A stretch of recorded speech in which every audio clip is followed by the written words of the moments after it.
So the development of the church, the spreading of the church to other lands, Greece and the Greek culture had a huge impact on church literature. That's where we got the choir from, the Greeks. So they sang, had some people sing here, had people there. So we had antiphonal singing that was developed. We brought that into the church, the idea of a choir of male voices. That's from the Greeks. It wasn't something we had first.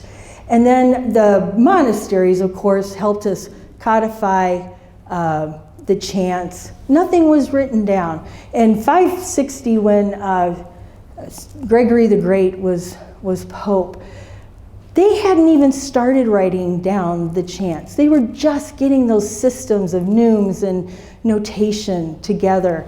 I used to teach early notation practices in music, which is kind of an odd thing. And one of the systems they had 132 lines. So to be a musician back in those ancient times was really a very respected profession. It's kind of not like today.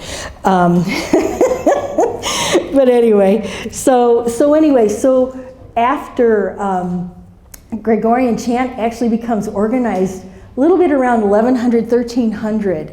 And so at that time we start getting more of the chants. There was anything we could do. We started getting more complex. We had polyphony, we had monophony, we had homophony. We still didn't have accompaniment. So the organs, the organ didn't come into existence until a little bit later than that even.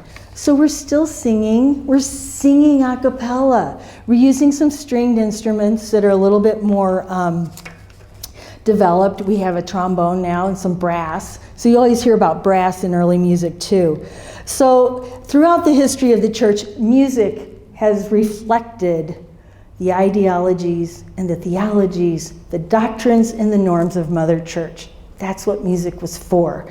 Music formed the faithful from the days of the medieval peasant who couldn't read, but they could listen and learn those stories about Moses or David, or that's how it was all transferred. And then we have today where we have our technology and different ways of expressing music in the church. Music, like the liturgy, never stops changing.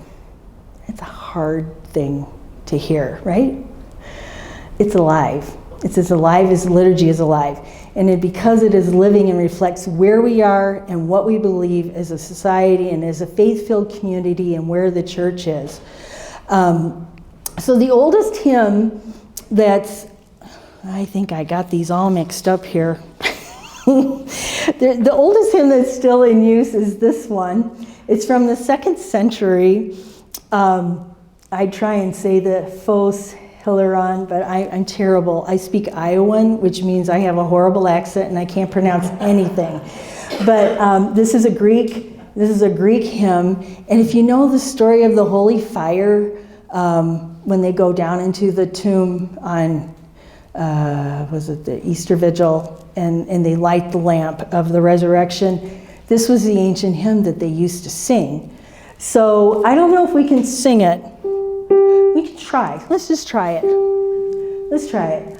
Oh, radiant light, oh, sun divine, oh, God, the Father's deathless face, oh, image of the light sublime, that fills the heavenly dwelling place. Again, it would have been sung a cappella. It wouldn't have been done with any sort of accompaniment. All right, so now I've totally, okay. So now if we go from there, what time is it? Oh my goodness, I have to end. Okay, so anyway, there's a whole bunch of other music that has entered into our world. And so the question is, what is beautiful music and how do we figure it out? And the church has been unwavering in her establishment of norms for sacred music. And she has not been so unwise as to say you can't, but she does say no secular music in the sacred. And that's why we can't sing It's a Wonderful World, a Beatles song, some other thing at Mass. It doesn't work. Can't do it. And that's where the subjective comes in. You know, we all think, oh, that stuff's fine, but it's not. It's not fine at all. So the church guides us and gives us criteria. And the first one is it has to be holy. And it has to be connected to the liturgical action. So you can't put a fast song in a communion, or you can't put a song that doesn't go with what's going on in the wrong places. And it has to express the faith and teaching of the church. These are all criteria. It has to be beautiful. And again, it's objectively beautiful. We don't always sing or play the music we love. We sing and play the music that's required, okay? Does it possess a good form? You know, is it true art? Does it synchronize with what's intended to happen? Does it reflect the gestures of the rite? You know, a lot of times I'll plan something for Mass and I'll go, oh my gosh, that was the wrong song for this place. And then you'll never hear it again because it didn't resonate with us. It wasn't the right music for the right space. And then it has to be pastorally universal. It has to respect our assembly and all those who are worshiping with us. Does it, comply with the demands of adaptation and culturation? Do we have different communities worshiping with us? Does it involve the entire assembly? It must. It must. Everyone must have that opportunity to participate in some way. And is it deserving of universal esteem, offending no one? Well, that's a hard one. It's a very hard one. Because, again, our subjective side of things can cause us to come up with some different ideas on stuff. So here's the last slide. Look at all these pages. I told Father this would be hard for me to do. So this is what music and beauty underpin the liturgy. So if the liturgy is the ship, music is the water that supports it, okay? It isn't something... So music enhances the prayer.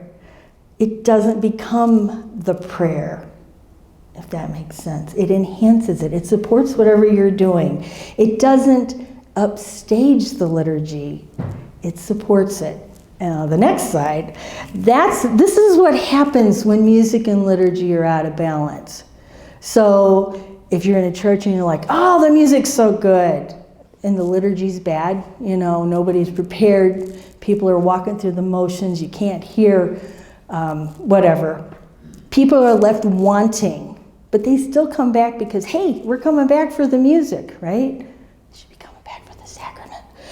But if the music's bad and the liturgy's good, people will still come, but they're silent in the pews. And I'm not telling you anything you don't know, right? You've all had these experiences. So they're silent. People are silent, and they're like, okay, I'm here for the Mass. But if the music's bad and the liturgy's bad, your pews will be empty,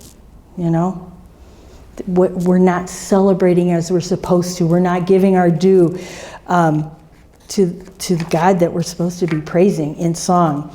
So anyway, at St. Teresa, when I first came here, Father Ron Lewinsky, God bless him, put together a document on the vision of music and liturgy here. It's mostly about the music, and it goes through those same sort of steps. And so I put some of those back there if you want to read that. But, that is the basis of what I try to do, what we try to do as a music ministry, to make sure that the music supports the liturgy and supports your prayer in every single aspect. And so now I'm going to be quiet so you can go home and go to bed. Thank you.